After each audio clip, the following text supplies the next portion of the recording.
महाराष्ट्रामध्ये यंदाच्या संपूर्ण खरीपाच्या मोसमामध्ये जो काही पाऊस पडला, सातत्याने जी अतिवृष्टी झाली, त्यामुळे मोठ्या प्रमाणात शेतीचं आणि शेतकऱ्यांचं नुकसान झालं. पिकांचंही नुकसान झालं, जनावरांचं नुकसान झालं, काही ठिकाणी घरांचं नुकसान झालं, गोठ्यांचं नुकसान झालं. जे काही ग्रामीण भागातलं पब्लिक इन्फ्रास्ट्रक्चर आहे त्याचंही नुकसान झालं आणि दुर्दैवाने काही लोक मृत्युमुखी देखील पडले, काही लोक जखमी झाले.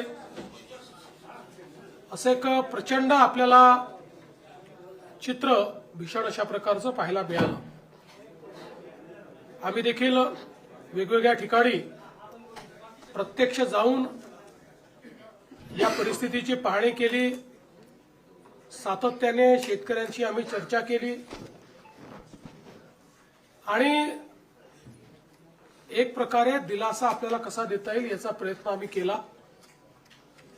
तातडीची मदत म्हणून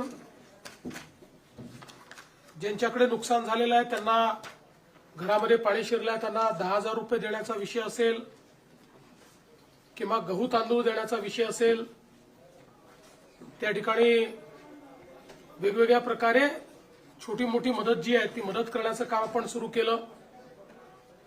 अगदी तातडीनं 2200 कोटी रुपये रिलीज करून क्रॉप कम्पेन्सेशनचा पहिला हप्ता जो काही आहे तो त्यांना मिळावा या संदर्भात आपण काम चालू केलं.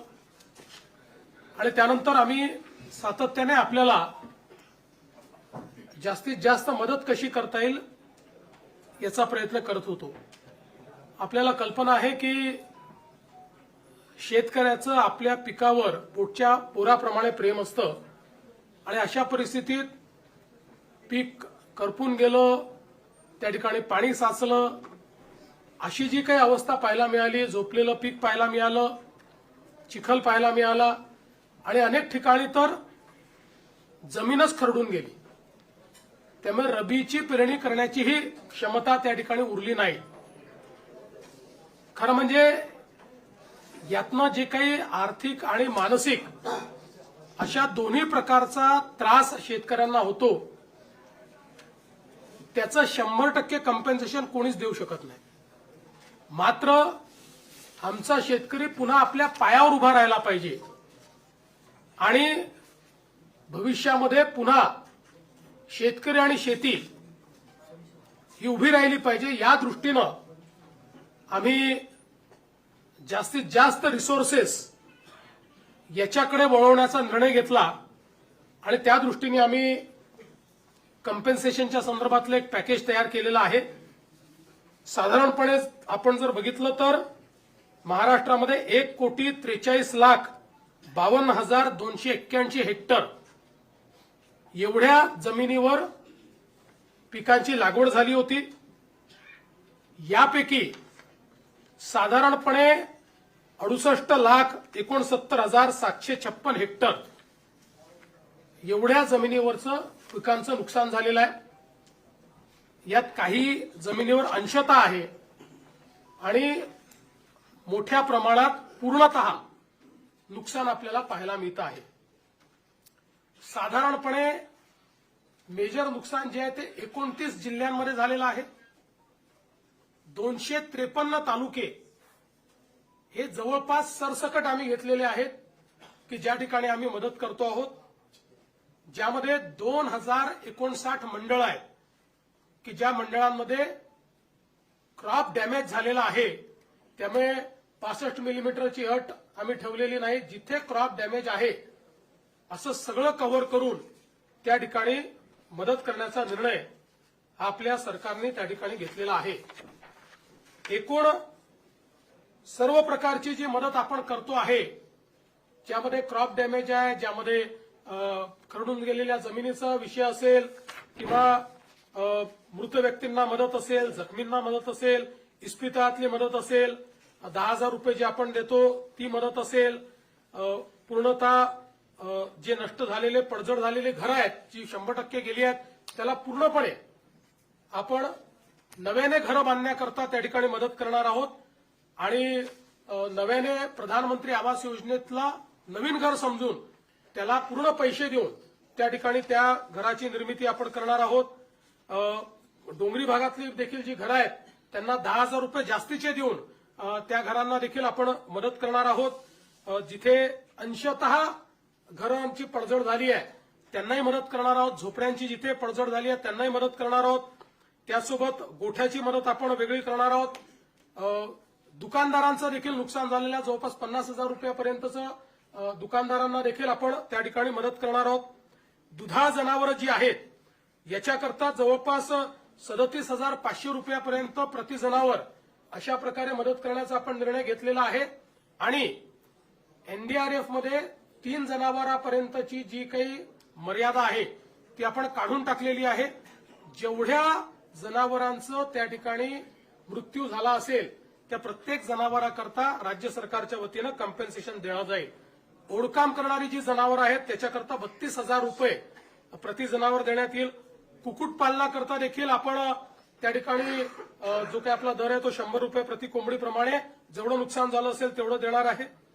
विशेषतः खरडून गेलेली जी जमीन आहे हा एक अत्यंत महत्वाचा विषय आहे. कारण शेवटी शेतकऱ्याला सॉईल आणावं लागणार आहे, माती आणावी लागणार आहे आणि त्याकरता मोठ्या प्रमाणात त्यांना त्याची मदत आपल्याला करावी लागणार आहे. आणि म्हणून आपण हा निर्णय केलेला आहे की 47,000 रुपये हेक्टरी त्यांना कॅश कॉम्पेन्सेशन आणि 3 लाख रुपये हेक्टरी हे नरेगाच्या माध्यमातून आम्ही त्यांना देणार आहोत. म्हणजे जवळपास 3.5 लाख रुपये हेक्टरी हे खरडून गेलेल्या जमिनीकरता शेतकऱ्यांना उपलब्ध करून देण्याचा निर्णय हा आपण या ठिकाणी घेतलेला आहे. आणि याच्या व्यतिरिक्त सगळ्यात महत्वाचं की जे काही कॉम्पेन्सेशन आपल्याला क्रॉपच्या संदर्भात द्यायचं आहे त्या क्रॉपच्या कॉम्पेन्सेशनच्याकडे मी शेवटी येतो. बधित विहिरी आहेत.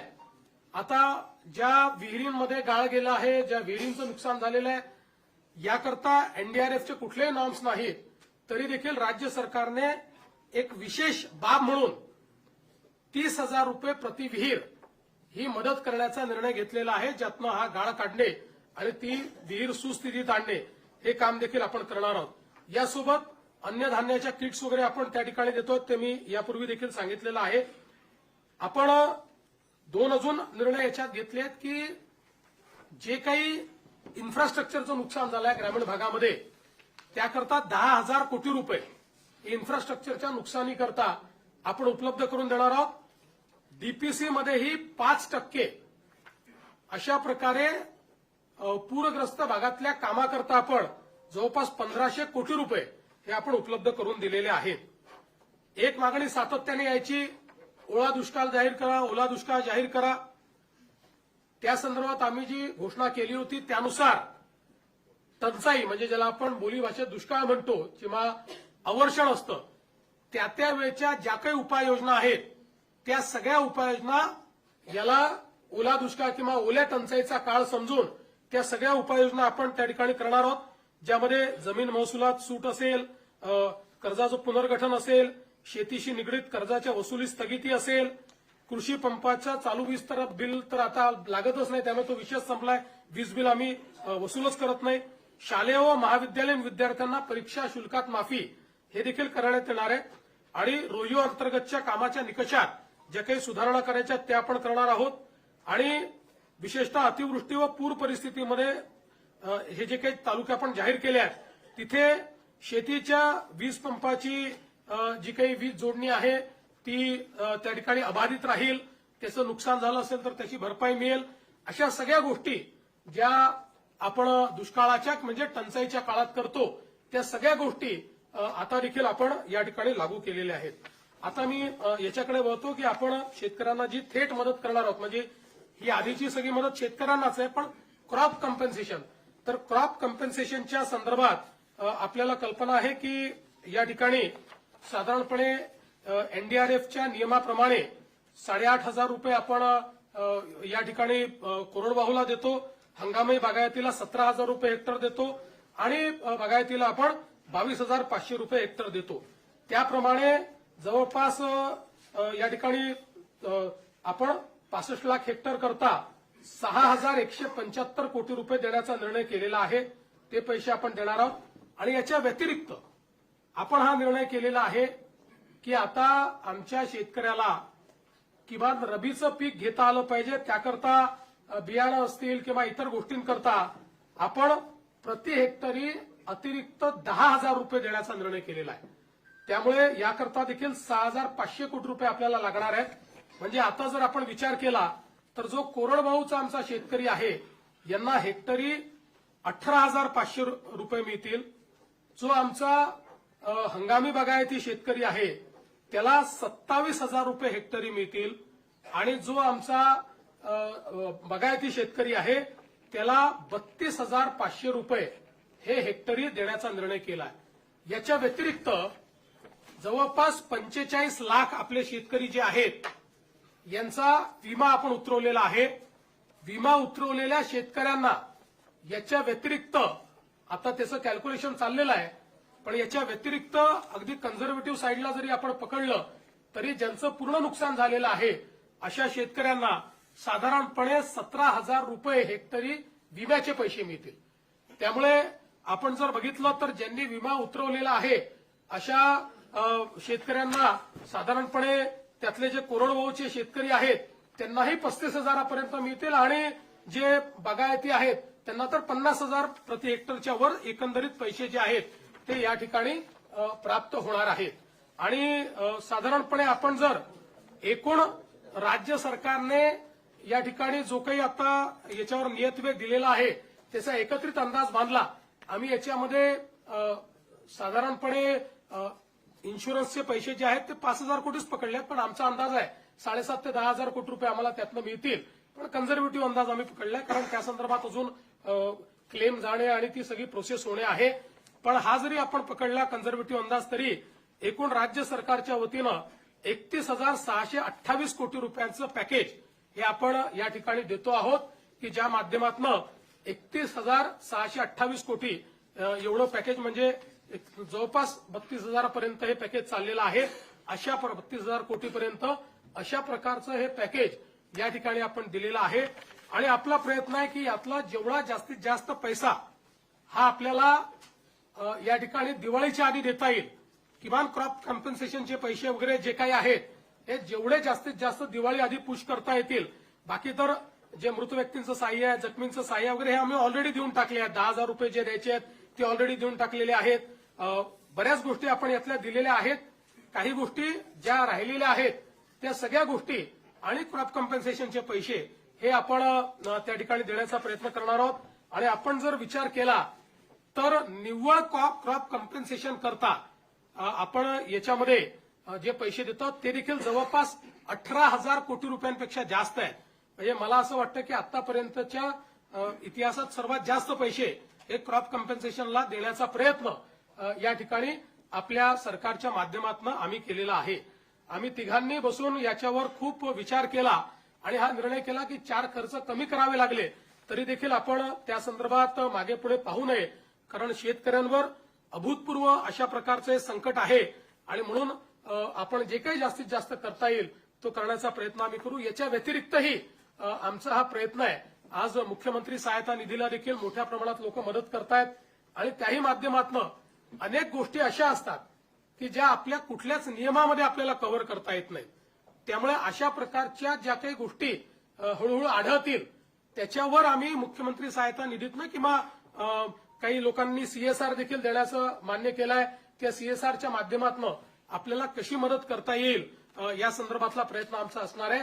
कुठल्याही परिस्थितीमध्ये शेतकऱ्यांच्या मुलांचं शिक्षण हे याच्यामुळे बाधित होऊ नये, त्यांची स्वप्न कुठेतरी खंडित होऊ नये अशा प्रकारचा प्रयत्न या माध्यमातून आम्ही या ठिकाणी केलेला आहे. त्यामुळे हे सगळं मी आपल्यासमोर पॅकेज ठेवलेलं आहे.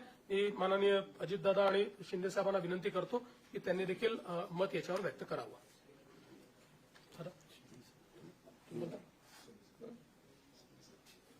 यामध्ये आता मुख्यमंत्री महोदयांनी सांगितलं त्याच्यात 2 हेक्टरच्या पुढं पण आम्ही निर्णय घेतलेला आहे 3 हेक्टर पर्यंतचा. त्याच्यामुळे काही शेतकऱ्यांच्या मनात अशी शंका येण्याची शक्यता आहे की आपल्याला 2 हेक्टर आणि तो वरचा सगळा भार राज्य सरकारने उचललेला आहे. कारण 2 हेक्टरपर्यंत एनडीआरएफ एसडीआरएफच्या संदर्भातले नॉर्म्स असतात. त्याच्यामुळं हे करत असताना अनेकांनी वेगवेगळ्या पद्धतीनं मागण्या केलेल्या आहेत. पण या सगळ्याच्या मध्ये कुठल्याही परिस्थितीत त्या शेतकऱ्याला उभं करायचंच असा निर्णय राज्य सरकारने घेऊन ह्या सगळ्या गोष्टी अंमलात आणण्याच्या करता आपण हे पॅकेज हे जाहीर केलेलं आहे. आणि याच्यात खूप बारकाईनं विचार करून कुठलाही घटक हा वंचित राहणार नाही याबद्दलची पण काळजी राज्य सरकारने हे पॅकेज जाहीर करत असताना केलेलं आहे. आणि अजूनही पॅकेज जाहीर केल्यानंतर जर यदाकदाचित चुकून कुठली गोष्ट राहिली असेल, कारण तिथली भौगोलिक परिस्थिती प्रत्येक ठिकाणची वेगवेगळी असते, त्याच मुख्यमंत्री महोदय म्हणाले की आपण परत काही जर असं वाटलं तर त्याबद्दलचं म्हणजे एखादं राहून गेलं तर ते पण आम्ही इन्क्लूड करायची आमची तयारी आम्ही ठेवलेली आहे.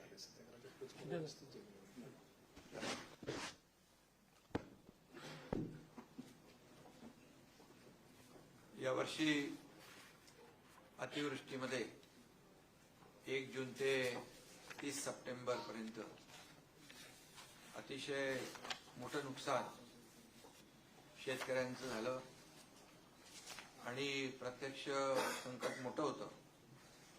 मुख्यमंत्री महोदय स्वतः, अजितदादा, मी, आमचे कृषी मंत्री, सगळेच मंत्री प्रत्यक्ष बांधावर देखील जाऊन शेतकऱ्यांचं झालेलं नुकसान पाहिलं देखील. आणि फक्त बांधावर जाऊन नुकसान पाहण्यापुरतं सरकारने काम मर्यादित केलं नाही, तर तात्काळ त्यांना 10,000 रुपये तातडीची मदत देण्याचाही निर्णय घेतला. त्याचंही वाटप सुरू झालं. यावेळी जवळपास 352 तालुके आणि 65 लाख हेक्टर जमीन नुकसानग्रस्त झाली आणि जवळपास 60 लाख शेतकरी याच्यामध्ये बाधित झाले. एकंदरीत आपण सगळ्यांनीच पाहिलं की शेतकऱ्यावर हे आलेलं संकट गेल्या अनेक वर्षापासूनचं मोठं होतं. अनेक शेतकरी भेटत होते, ते म्हणाले एवढा मोठा पाऊस आम्ही अनेक वर्षात पाहिला नाही.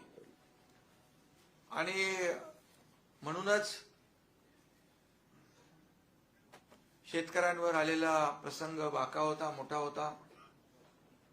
आणि त्यामुळेच मुख्यमंत्री महोदय, मी, अजितदादा, आम्ही आमच्या या बाबतीमध्ये 2-3 बैठकाही झाल्या आणि शेतकऱ्याच्या मागे खंबीरपणे महायुतीचं सरकार नेहमी राहिलंय.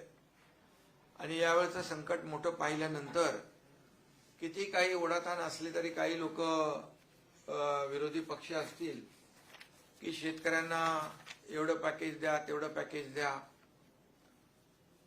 आणि हे सगळं करत असताना विरोधी पक्ष काय करतो, यापेक्षा शेतकऱ्यांच्या मागे उभं राहणं हे शासनाचं कर्तव्य आहे. आणि या कर्तव्य भावनेतूनच हे एक मोठी मदत, भरीव मदत मुख्यमंत्री महोदयाने अतिशय विस्तारपूर्ण त्याच्यामध्ये सांगितलेलं आहे. आणि 31,000 कोटीपेक्षा जास्तचं हे सगळी जी मदत आहे ती आपण त्याचा देण्याचा निर्णय घेतलाय.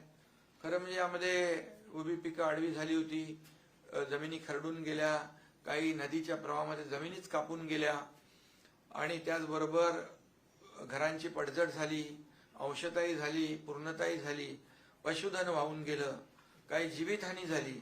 फार प्रचंड असं हे मोठं नुकसान यावेळेस आपण पाहिलेलं आहे. आणि अशा प्रसंगात शेतकऱ्याला देखील आधार देण्याची आवश्यकता आहे. आणि म्हणून आम्ही शेतकऱ्याच्या मागे उभं राहणार म्हणून सरकारने घेतलेली भूमिका आज मुख्यमंत्री महोदयांनी स्वतः जी काही घोषणा केलेली आहे यावरून आम्ही जे बोललो ते या ठिकाणी करतोय. ही भावना सरकारची आहे आणि शेतकऱ्यांची आहे. खरं म्हणजे ही दिवाळी काळी होणार नाही, सरकार काळी होऊ देणार नाही, अशा प्रकारचं भाष्य देखील आम्ही केलं होतं. आणि त्यामुळे दिवाळीपूर्वी ही मदत जी आहे शेतकऱ्यांच्या हातात गेली पाहिजे ही भूमिका सरकारने घेतली. आणि ही मदत देखील आता आणखी काल धाराशिवमध्ये देखील मोठं नुकसान झालंय, पाऊस पडलाय. जी काही आज घोषणा केली आहे त्याच्यामध्ये आणखी काही शेतकऱ्यांचं नुकसान होईल, ते देखील ही अंतिम मदत नाही आहे, शेतकरी प्रक्रिया आहे. आणि म्हणून शेतकऱ्यांना मदत देणं हे आमचं कर्तव्य आहे. म्हणून शेतकऱ्यांनी कुठेही खचून जाऊ नये, टोकाचं कुठलंही पाऊल शेतकऱ्यांनी उचलू नये, कारण शेवटी शासन आपल्या पाठीशी खंबीरपणे उभं आहे. आणि म्हणूनच मी या ठिकाणी सांगू इच्छितो की काही लोक म्हणत होते तामिळनाडू, पंजाब असलं तशी मदत द्या, पण आपलं मला वाटतं तामिळनाडू आणि कर्नाटकपेक्षा जास्त. कर्नाटकपेक्षाही आपलं जे मदतीचं पॅकेज आहे ते मोठं आहे. आणि आम्ही कुणाशी म्हणजे तुलना करण्यापेक्षा आपल्या शेतकऱ्याला काय हवंय, काय काय नुकसान झालेलं आहे, ही वस्तुनिष्ठ अहवाल घेऊन त्यामध्ये मदत होईल. आणि त्यामध्ये सगळ्यात महत्वाचं म्हणजे जमिनी ज्या गेल्या, कापून गेल्या, खरडून गेल्या, यावेळेस त्यांना जवळपास 60,000पेक्षा जास्ती ते शेतकरी आहेत. आणि अशा शेतकऱ्यांना 47,000 रुपये तर मुख्यमंत्री महोदयांनी सांगितल्याप्रमाणे खरडून गेलेल्या जमिनीला मिळणारच आहेत. परंतु मनरेगामधून 3 लाख रुपये हेक्टरी जे काय जमिनीचं रिस्टोरेशन आहे, पूर्ववत जमीन करणं हे सोपं नाहीये. आणि तो मोठा प्रश्न शेतकऱ्यांसमोर होता आणि तो आपण सरकारने मिटवलाय. त्यामुळे देखील मोठी त्याला मदत, रॉयल्टी लावत नाही आपण. आणि त्याला रॉयल्टी फ्री केलेला आहे. त्यामुळे या मदतीच्या पॅकेजमध्ये गाळ भरलेला आहे. तो देखील जो गाळ काढण्याचं काम त्याला देखील या सर्व मदतीची त्याला सहकार्य होणारच आहे. आणि यामध्ये 2 हेक्टरचं आपण 3 हेक्टर, काही लोक म्हणत होते की 2 हेक्टरची मर्यादा आहे, ती मर्यादा काढा. तर 3 हेक्टर आपण ऑलरेडी त्याची देखील मर्यादा वाढवलेली आहे. आणि यामध्ये जसं पीक विम्याचं देखील मुख्यमंत्री महोदय म्हणाले, ती देखील रक्कम यामध्ये ऍड होणार आहे. आणि मोठ्या प्रमाणावर यामध्ये शेतकऱ्यांना दिलासा मिळेल. शेतकरी वाऱ्यावर शेतकऱ्याला सोडणार नाही. आणि शेतकऱ्याला पुन्हा सक्षम करण्यासाठी जे जे काही उपाय करता येतील ते आम्ही करणार आहोत. आणि म्हणून सगळे निकष बाजूला ठेवून आमच्या सरकारने सगळे निकष, अटी, शर्ती बाजूला ठेवून शेतकरी हा केंद्रबिंदू, शेतकरी हा फोकस केलेला आहे. आणि म्हणूनच या वेळेस किती ताणाताण असली, ओढाताण असली, तरी सुद्धा सरकारने खूप मोठा निर्णय शेतकऱ्यांसाठी घेतलेला आहे. एनडीआरएफचे जे निकष आहेत त्यात 10,000 आणखी ऍड केलं, त्या बाबतीत देखील मुख्यमंत्री महोदयांनी सांगितलेलं आहे. 10,000 प्रति हेक्टरी, म्हणजे जी एनडीआरएफचे निकष आहेत त्यात आणखी 10,000 प्लस. म्हणजे यामध्ये पुढचं जे काय रबीचं पीक आहे ते घेण्यासाठी शेतकऱ्यांना खतं, बी बियाणं या संदर्भात देखील मदतीचं जे नुसतं आता झालेल्या नुकसानीची मदत न देता पुढच्या पिकाला देखील त्यांना मदत कशी मिळेल यासाठी देखील सरकारने विचार केलेला आहे. आणि त्याचबरोबर आम्ही तिघांनी, अमित भाई आले होते त्यावेळेस देखील त्यांना विनंती केली की मोठं संकट आहे आणि या संकटामध्ये आम्ही राज्य सरकार तर पूर्ण ताकदीने खंबीरपणे शेतकऱ्यांच्या मागे उभे आहोतच. आम्ही तर बिलकुल जे काही मदत करायची ती करणार, पण केंद्र सरकार देखील यामध्ये केंद्राची देखील मदत झाली पाहिजे अशा प्रकारची मागणी अमित भाईंकडे केली.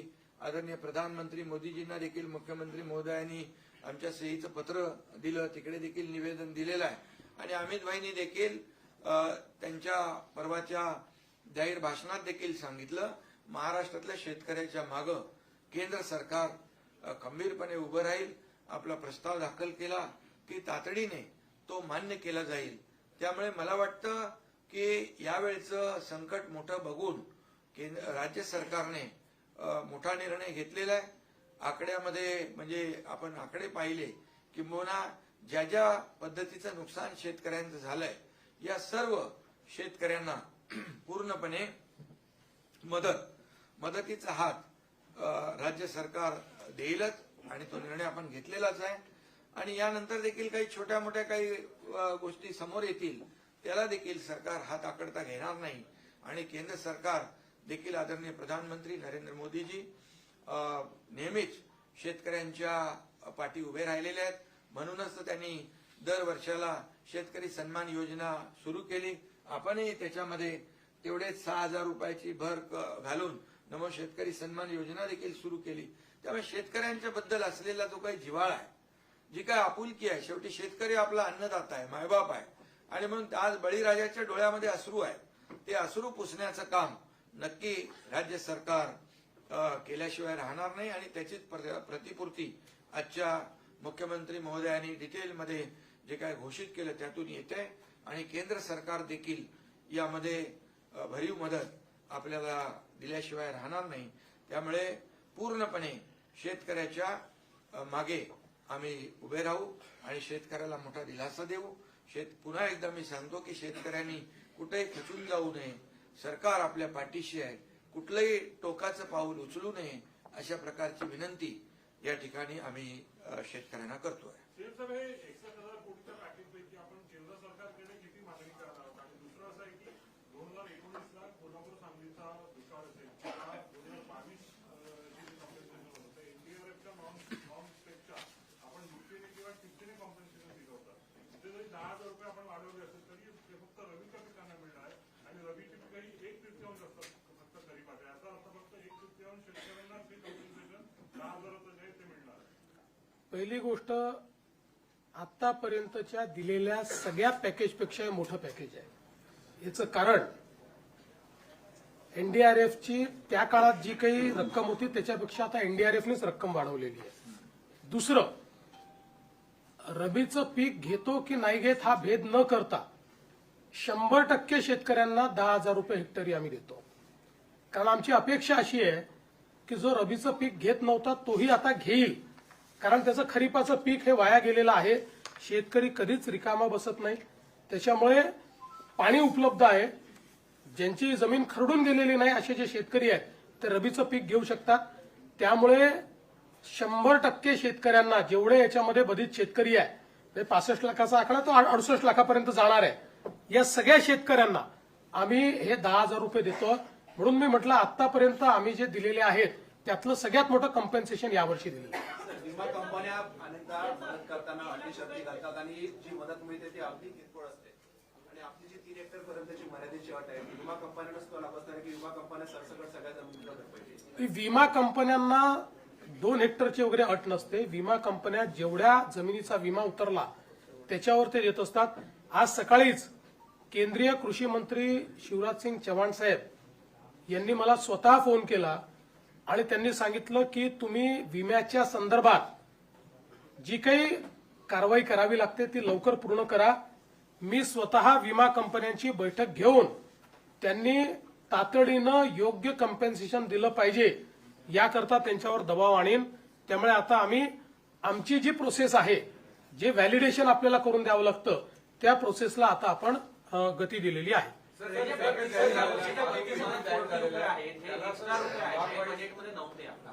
हे त्याच्यामुळे ऑलरेडी आपल्यावर आर्थिक ताण होता, हा अजून ताण वाढणार आहे. काल भुजबळ साहेब पण म्हटले अनेक स्कीमला प्रॉब्लेम येतोय आधीच्या काही स्कीम्समुळे. तर अशा कोणत्या स्कीम्स आहेत की ज्याला यातून प्रॉब्लेम येऊ शकतो? आणि तुम्ही म्हटलं ते आता त्यावेळी बघू. बघा, असं आहे, शेवटी शेतकऱ्यांना जर मदत करायची असेल तर कुठेतरी ताण हा सहन करावा लागेल. हे अशा प्रकारे बजेट तयार करताना इतकी अतिवृष्टी होईल याची तर आपल्याला कल्पना नव्हती. त्यामुळे अशा प्रकारचा अप्रत्याशित किंवा अनियोजित खर्च आला तर त्याकरता तो काही ठिकाणी आपल्याला काही बाबींवर खर्च कमी करावा लागेल, काही बाबींवर ताण सहन करावा लागेल. आजच या सगळ्या गोष्टी सांगता येत नाही. आता ज्यावेळी आम्ही रिएप्रोप्रिएशन करू, आज तर आम्ही काय करतो, आमच्याकडे जे जे वेगवेगळ्या प्रकारचे निधी आहेत त्याचं रिएप्रोप्रिएशन करून तात्काळ हे पैसे देणं सुरू करतो. मग डिसेंबरच्या अधिवेशनामध्ये कुठे कमी करायचं, कुठे वाढवायचं हे बघितलं जाईल. पहिलं प्रायोरिटी काय आहे, शेतकऱ्यांना मदत करणे, ती आम्ही करतो. सर, हा जो प्रस्ताव आहे, हा जो पॅकेज आहे सर, मराठवाड्यामध्ये खूप जास्त नुकसान झालेलं आहे. त्याच्या विभाग वाईज काय आकडा मिळेल का? आणि केंद्र सरकारकडे सर जो प्रस्ताव सादर करणार आहात तो कधी होणार? पहिलं तर विभागशा आत्ता याला देता येणार नाही, पण साधारण तुम्ही ठोक अंदाज घेतला तर परभणी, वाशिम, जालना आणि यवतमाळ हे जिल्हे असे आहेत की जिथे 50% जास्त नुकसान आहे. त्यानंतर छत्रपती संभाजीनगर आणि अहिल्यानगर हे 2 जिल्हे असे आहेत जिथे 75% जास्त नुकसान आहे. आणि लातूर, धाराशिव, नांदेड, बीड, हिंगोली आणि सोलापूर हे असे जिल्हे आहेत जिथे 80% पासून 100% नुकसान आहे. त्यामुळे या जिल्ह्यांना सर्वाधिक मदत मिळेल. अशा जेवढं जिथे नुकसान झालेलं आहे त्यानुसार ती मदत मिळेल. बाबतीत शरद पवार परत म्हणतायत की शेतकऱ्यांकडूनच इनडायरेक्टली वसुली केली जाईल. या बाबतीत जो नफ्यातल्या बाबतीत बोलला होता कारखानदाराकडून त्या बाबतीत बोलतायत. काय नेमकं त्याच्यामध्ये आहे आणि याबद्दल पुनर्विचार करावा असं देखील ते बोलतायत. पहिली गोष्ट तर 5 रुपयाचा विचार केला, कारखान्यांनी 5 रुपयाच्या हिशोबाने दिले, एकूण किती पैसे मिळतात? 50 कोटी रुपये. आमचं पॅकेज आहे 31,000 कोटी रुपयाचं. त्यामुळे केवळ त्या कारखान्यांना जाणीव असावी एवढ्यापुरतं आम्ही त्यांना ही विनंती केली आहे. आता आपल्याला कल्पना आहे की FRP कॅल्क्युलेट करण्याची एक पद्धत आहे. शेतकऱ्यांना काय मिळते? FRP मिळते. ती FRP कॅल्क्युलेट करण्याची पद्धत आहे. त्या पद्धतीने जी FRP कॅल्क्युलेट होईल ती शेतकऱ्यांना द्यावीच लागेल. त्याच्यातनं एकही पैसा कट करता येणार नाही. त्याच्या व्यतिरिक्तही पैसे त्यांना द्यायचे आहेत. त्याच्यामुळे अर्थातच नफ्यातनंही पैसे द्यायचे आहेत.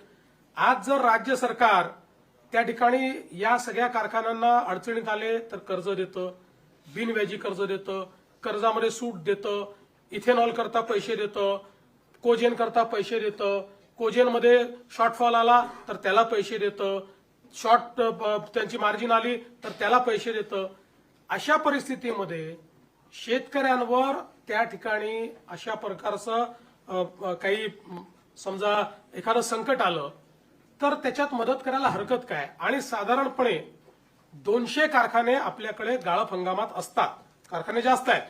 याचा हिशोब लावला तर 25 लाख रुपये देखील एखाद्या कारखान्याला येत नाही. पण मी त्याच्या पलीकडे जाऊन सांगतो, अनेक कारखाने असे आहेत की जे आम्हाला 1-1 कोटी रुपये देत आहेत स्वतःहून समोरून येऊन.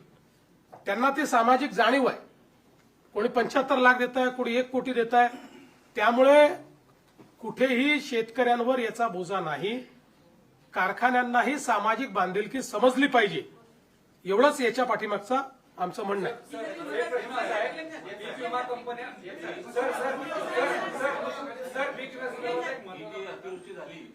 हे झालं की तुम्हाला यंदाचा पीक विमा हा पीक कापणी प्रयोगावर मिळणार आहे. आता पिकच शिल्लक राहिलेली नाही आणि कंपन्यांनी ऑलरेडी आधी प्लॉट तयार केलेले आहेत की जे कापणी प्रयोग तिथं होणार आहे. तर याचं उंबरठा उत्पादन गृहीत धरून पीक विमा कंपन्या मदत देणार की सरसकट आता ज्या पद्धतीने तुम्ही मदत जाहीर केली त्या पद्धतीने पीक विमा कंपन्यांना तुम्ही निर्देश देणार?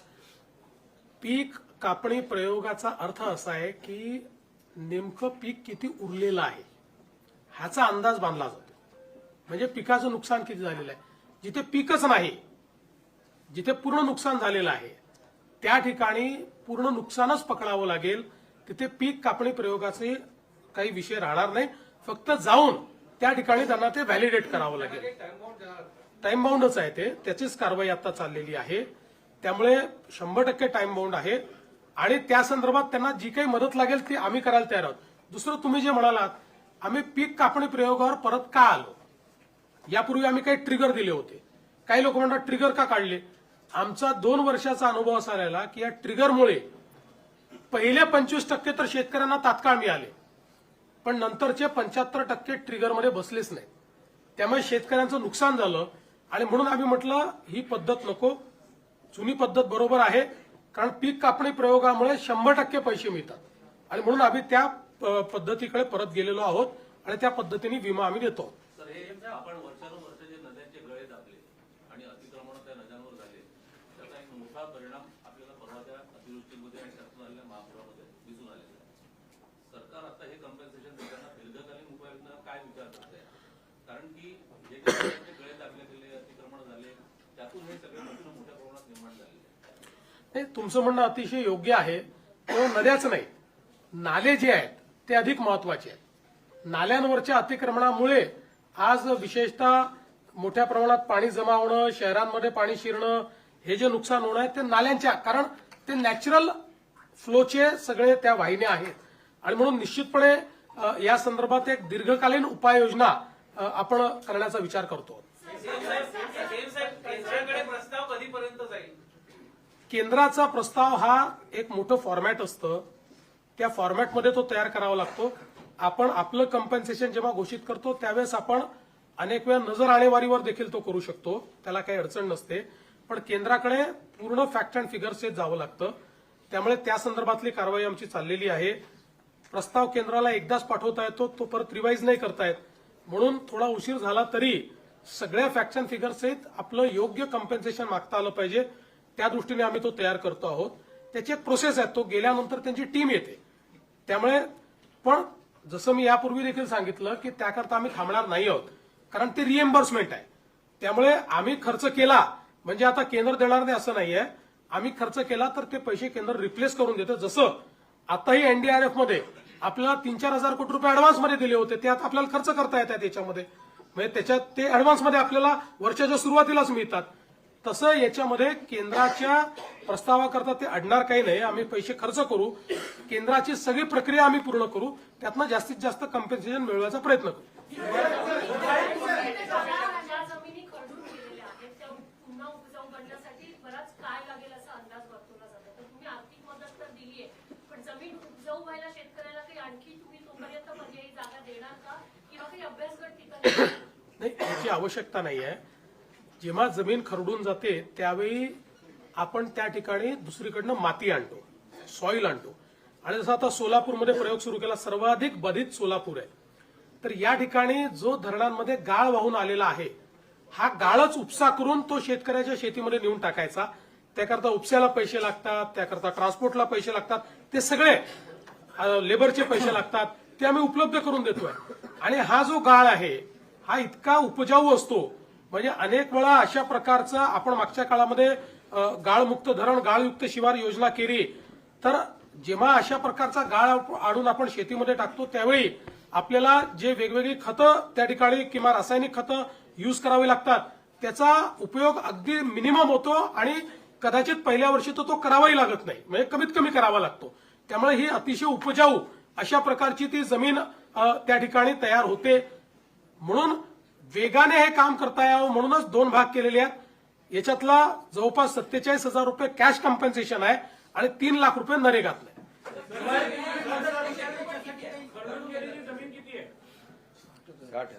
60,000 हेक्टर आहे.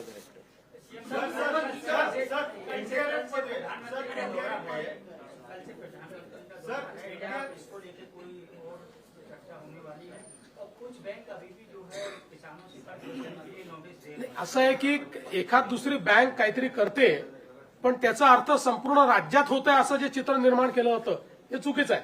मध्ये त्या धाराशिवच्या एखाद्या बँकेने केलं असेल त्यांना आपण योग्य प्रकारे सांगतो, कारण शेवटी सगळीकडेच काही विचित्र लोक असतात, पण याचा अर्थ सगळीकडे होतं असं नाहीये.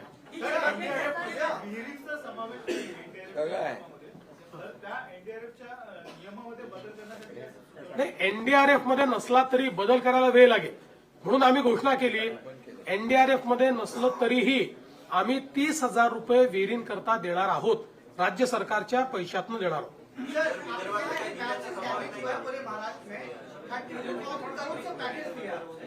सर, अगर किसानों को और भी ज्यादा जरूरत पड़ेगी तो आपकी सरकार देगी, या फिर आप केंद्र सरकार की मांग करेंगे कि ज्यादा नुकसान किसानों को भरपाई होगी? देखिए, अभी जो महाराष्ट्र में बाढ़ आई है, उस बाढ़ में करीब 65 से 68 लाख हेक्टेयर जमीन पर जो किसानों की फसल थी वो फसल बर्बाद हुई है. कई अलग अलग प्रकार से किसानों का नुकसान हुआ है. कहीं मवेशी बहकर गए हैं, कहीं पर घरों का नुकसान हुआ है, कुछ इंफ्रास्ट्रक्चर का नुकसान हुआ है, अलग अलग प्रकार से जमीन उनकी बह गई है. तो ऐसे अलग अलग प्रकार से किसानों का नुकसान हुआ है. राज्य सरकार ने ये निर्णय किया है कि हम लोग किसानों को अपने पांव पर खड़ा करने की कोशिश करेंगे. इस दृष्टि से करीब करीब राज्य सरकार की ओर से 31,628 करोड़ रुपए का एक पैकेज हमने घोषित किया है. इस पैकेज में जो जिनकी मृत्यु हुई है उनको मदद है, जख्मी है उनको मदद है, जो हॉस्पिटलाइज्ड है उनको मदद है, एक इमीडिएट मदद के रूप में 10,000 रुपया लोगों को है, जो दुकान वाले हैं उनको 50,000 रुपए तक की मदद है. इसमें जो घर गिर गए उनको नए सिरे से घर बनाने के लिए मदद करेंगे. उसके साथ साथ जिनका घर का थोड़ा नुकसान हुआ है, पूरे गिरे नहीं है, उनको भी हम लोग कंपेंसेशन दे रहे हैं. जो मवेशियों को रखने के लिए शेड होता है उसके लिए भी हम लोग मदद करने वाले हैं. मवेशियों को एनडीआरएफ में अगर वो दूध देने वाला जानवर हो तो उसके लिए 3 जानवरों तक ही कंपेंसेशन दिया जाता है। हमने तय किया कि हम पूरा कंपेंसेशन देंगे, जितने मवेशी उनके एक प्रकार से मरे हैं उतना पूरा उनको हम कंपेंसेशन देंगे। इसके साथ साथ हम लोगों ने कंपेंसेशन देने के लिए जो 2 हेक्टेयर की एक मर्यादा होती है उसको भी 3 हेक्टेयर करने का निर्णय लिया है। और जो जमीन बहकर जाती है, बह गई है, जो जहां पर अब खेती लायक जमीन नहीं बची वहां पर सॉइल लाना पड़ता है, मिट्टी लानी पड़ती है, उसके लिए 47,000 रुपया कैश कंपेंसेशन और 3 लाख रुपया नरेगा के माध्यम से हम लोग देने वाले हैं, ताकि वो किसान आने वाले दिनों में वापस सॉइल लाकर अपनी जमीन को रिस्टोर करे और अपनी खेती किसानी को वो शुरुआत कर पाए। इस प्रकार का उनको मदद करने वाले। और इसके साथ साथ हम लोगों ने विशेष रूप से जो क्रॉप कंपेंसेशन है, क्रॉप कंपेंसेशन में करीब करीब हम लोग 17,675 करोड़ रुपया क्रॉप कंपेंसेशन दे रहे हैं, जिसमें एनडीआरएफ के नॉर्म के हिसाब से 8,500 रुपया हेक्टर जो ड्राईलैंड फार्मिंग करते हैं उनके लिए होता है। जहां पर थोड़ी सिंचाई है सीजनल उनको 17,000 रुपया, और जहां पर सिंचाई उपलब्ध है वहां पर 22,500 रुपया ऐसे एनडीआरएफ के नाम के हिसाब से हम लोग देंगे। लेकिन उसके साथ साथ उन सभी को, चूंकि अब उनकी खरीफ की फसल बर्बाद हुई है, तो ये लोग रबी में वापस फसल ले पाए, इसलिए 10,000 रुपया हेक्टरी ये एक्स्ट्रा कंपेंसेशन हम उनको दे रहे हैं। तो एक प्रकार से अगर हम लोग देखें तो जहां जो इरिगेटेड हमारे फार्मर है उनके लिए जो ये कंपेंसेशन है ये करीब करीब 32,500 रुपए तक जाने वाला है। इसके साथ साथ जिन्होंने इंश्योरेंस किया है, ऐसे 45 लाख हमारे पास किसान हैं। इन 45 लाख किसानों को एक बहुत ही, अगर हम लोग कंजर्वेटिव एस्टिमेट ले तब भी इनको हेक्टरी 15,000 से 17,000 रुपए मिल सकते हैं, और करीब 5,000 से 10,000 करोड़ रुपया ये इंश्योरेंस के माध्यम से हमारे किसानों को मिलेगा। तो उसकी भी व्यवस्था हमने की है। कुल मिलाकर अगर हम लोग देखें तो 29 जिले हमारे प्रभावित है, 253 तालुके हमारे प्रभावित है, और करीब करीब 2059 जो हमारे मंडल है वो इसमें प्रभावित हुए हैं। तो यहाँ पर अलग अलग प्रकार की उपाय हम लोग कर रहे हैं। इसके साथ साथ नॉर्मली जब अकाल पड़ता है उस समय जो उपाय योजनाएं की जाती है, उन उपाय योजनाओं को इस समय हमने लागू किया है, उसी जीआर को इसके साथ हम लोगों ने लागू किया है।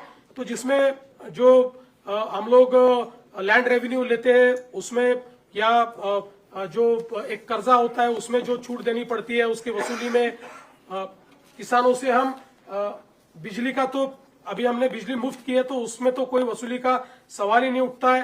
तो ऐसे कई बच्चों के लिए उनके जो परीक्षा शुल्क है उसमें छूट देना है, ये सारे उपाय हम लोगों ने किए हैं।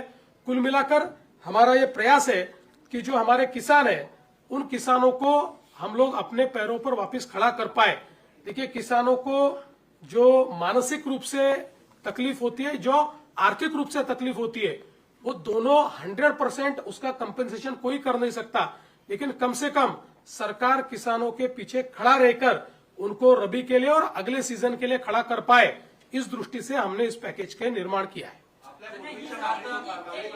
पूर्वीच्या मागणीप्रमाणे जर ओला दुष्काळ जाहीर केला असता तर या पॅकेजपेक्षा त्यांना अतिरिक्त मदत मिळाली असती का?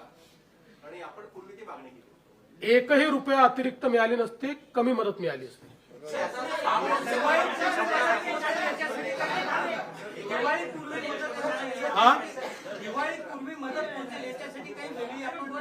प्रयत्न चालू केला आहे ऑलरेडी। आम्ही त्याची व्यवस्था आपल्या वित्त विभागाने केलेली आहे। आम्ही यावेळेस एक वेळेकरता ई-केवायसी चे नॉर्म्स देखील आम्ही त्या ठिकाणी रद्द केलेले आहेत। ॲग्रिस्टॅटचा जो डेटा आपल्याकडे आहे तोच डेटा प्रमाण मानून त्या खात्यांमध्ये आम्ही पैसे देणं सुरू केलं। प्रत्यक्षात शेतकऱ्यांपर्यंत किती प्रमाणात आणि किती वेळात पोहोचते याचं मॉनिटरिंग करण्यासाठी तुम्ही एखादी विशेष यंत्रणा निर्माण करा। आता जी काही मदत जाते ही थेट खात्यांमध्ये जाते, त्यामुळे ही पूर्णपणे इलेक्ट्रॉनिकली ट्रॅक होते, याचा संपूर्ण हिशोब असतो। त्याच्यामुळे फक्त 10,000 रुपये जे आपण सुरुवातीचे देतो, जे ज्यांच्या घरात पाणी घुसलं तेच कॅश कंपेन्सेशन असतं, ते खात्यात देतो, पण खात्यात नसेल तर कॅश देतो। बाकी सगळी आपण जी आता मदत करतो ही सगळी इलेक्ट्रॉनिकली डिजिटली खात्यामध्येच करतो आहोत। त्याच्यामुळे त्याचं पूर्ण ट्रॅकिंग होणार आहे.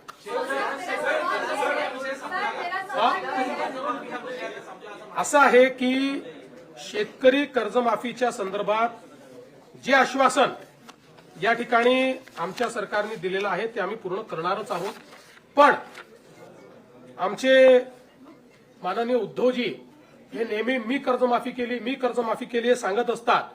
म्हणून आपल्या फक्त नजरेस आणून देतो की महात्मा ज्योतिराव फुले ही कर्जमाफीची योजना त्यांनी घोषित केली होती. त्यावेळी त्यांनी 20,500 कोटी रुपयाची कर्जमाफी केली होती. 20,500 कोटी रुपयाची. त्याच्या 3 वर्ष आधी आमच्याही सरकारने, मी मुख्यमंत्री असताना आम्ही छत्रपती शिवाजी महाराज कर्जमाफी केली होती. त्याच्यामध्ये 18,762 कोटी आणि नंतर 1900 कोटी अशी 20,500 कोटी रुपयाची तेव्हाही कर्जमाफी केली होती.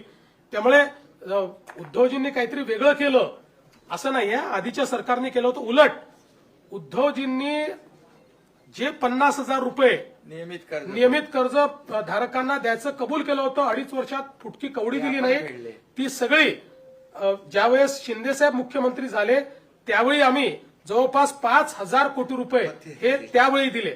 आणि मी हा आकडा याकरता सांगतो की आपण एक लक्षात ठेवा, 20,000 कोटी रुपयाचं त्यांनी त्या ठिकाणी कर्जमाफी केली. आम्ही तर आता जे कम्पेन्सेशन देतो ते 18,000 कोटीचं आहे. म्हणजे 18 नाही, ते खरडून गेलेल्या जमिनीचा विषय केला तर 21,000 कोटीचा आहे. 21,000 कोटी रुपयाचं तर थेट कम्पेन्सेशन आम्ही देतो. त्यामुळे आम्ही कुठेही आमच्या घोषणेपासून दूर गेलेलो नाही. पण आज कर्जमाफी करण्यापेक्षा थेट मदत करणं हे जास्त महत्वाचं आहे. कारण कर्जमाफी केली तरी तो आपल्या जमिनीवर माती कुठनं आणणार आहे, तो आपल्या पुढच्या हंगामामध्ये पैसे कुठनं आणणार आहे. आणि म्हणून कर्जमाफीच्या संदर्भात आम्ही कुठेही मागे हटलेलो नाही, ती देखील आम्ही करू. पण आज जी थेट मदत करणं हे गरजेचं आहे, ती थेट मदत आता राज्य सरकारच्या वतीनं आम्ही करतो आहोत. सर, एक सवाल ये भी है कि आपकी सरकार की तरफ से किसानों को मदद दी जा रही है, लेकिन कई जो किसान हैं, जो उनके परिवार वाले हैं, उनके पास शायद वो दस्तावेज, वो डॉक्यूमेंट्स नहीं होंगे. क्या उन किसानों को भी ये सहायता दी जाएगी? देखिए, इसके लिए दस्तावेज की आवश्यकता ही नहीं है. ये हमने अपने सर पर लिया है. इसका वैलिडेशन भी हम कर रहे हैं. इसका एग्रीस्टैक का अकाउंट भी हमारे पास है. तो इसलिए उनको कोई दस्तावेज देने की जरूरत नहीं है. इसका सर्वे भी हम लोग करते हैं, उसका वैलिडेशन भी हम लोग करते हैं. उसको उनके 7/12 के अनुसार उस गट में क्या क्या है उसकी एंट्री भी हम लोग करते हैं. उसको एग्रीस्टैक के साथ जोड़ते भी हम लोग हैं और उसमें पैसा भी हम लोग डालते हैं. शेतकऱ्यांची अद्याप नोंदणी झालेली नाही. आपल्याकडे 1,72,00,000 खातेदार शेतकरी आहेत, त्यातले 1,17,00,000 शेतकऱ्यांची काहीतरी ऍग्रीस्टॅकमध्ये नोंदणी झाली आहे. उर्वरित शेतकऱ्यांचं कसं होतं? असं आहे की ऍग्रीस्टॅकमध्ये कोणाची नोंदणी झाली आहे माहितीये का? ऍक्टिव्ह शेतकऱ्यांची नोंदणी झाली आहे. ऍबसेंटी शेतकरी यांची नोंदणी नाही. मुंबईमधले अनेक लोक असे आहेत की ज्यांनी वेगवेगळ्या ठिकाणी शेती घेऊन ठेवली आहे, पण ते शेती करत नाहीत. त्यांनी इन्व्हेस्टमेंट म्हणून शेती घेऊन ठेवलेली आहे. ऍक्टिव्ह शेतकऱ्यांची सगळ्यांची ऍग्रीस्टॅकमध्ये नोंदणी आम्ही केलेली आहे. मला सांगताना आनंद वाटतो, देशामध्ये पहिल्या नंबरवर महाराष्ट्र ऍग्रीस्टॅकमध्ये. सर्वाधिक नोंदणी ही महाराष्ट्राने केली आहे. आणि एखादा शेतकरी असा असेल की त्याची ऍग्रीस्टॅकमध्ये नोंदणी नाही, तर त्याला एवढंच करावं लागेल की ई-केवायसी करावं लागेल. कम्पेन्सेशन त्याला पण मिळणार आहे. पण ऍग्रीस्टॅकचा उपयोग का करतोय की ई-केवायसी करावी लागू नये म्हणून. ई-केवायसीला थोडा वेळ लागेल म्हणून आपण करतोय. आमच्या मते जवळजवळ 100% ज्यांना कम्पेन्सेशन द्यायचं आहे, 1% वाटल्यास बाजूला ठेवू, पण 99% शेतकरी ज्यांना कम्पेन्सेशन द्यायचं आहे ते ऍग्रीस्टॅकच्या डेटामध्ये उपलब्ध आहे. हा, ते तुम्ही चांगलं सांगितलं, ते मी सांगायचं विसरलो. मत्स्य शेतीच्या बाबतीतही आपण त्या ठिकाणी जी काही नुकसान भरपाई आहे ती नुकसान भरपाई आपण देतो आहोत. आणि जवळपास मत्स्य शेती करता, त्याच्यानंतर काही ठिकाणी बोटींचं नुकसान झालेलं आहे, त्याही करता आपण नुकसान भरपाई देतो. आपण 100 कोटी रुपये त्याकरता वेगळे राखून ठेवले. चला, धन्यवाद.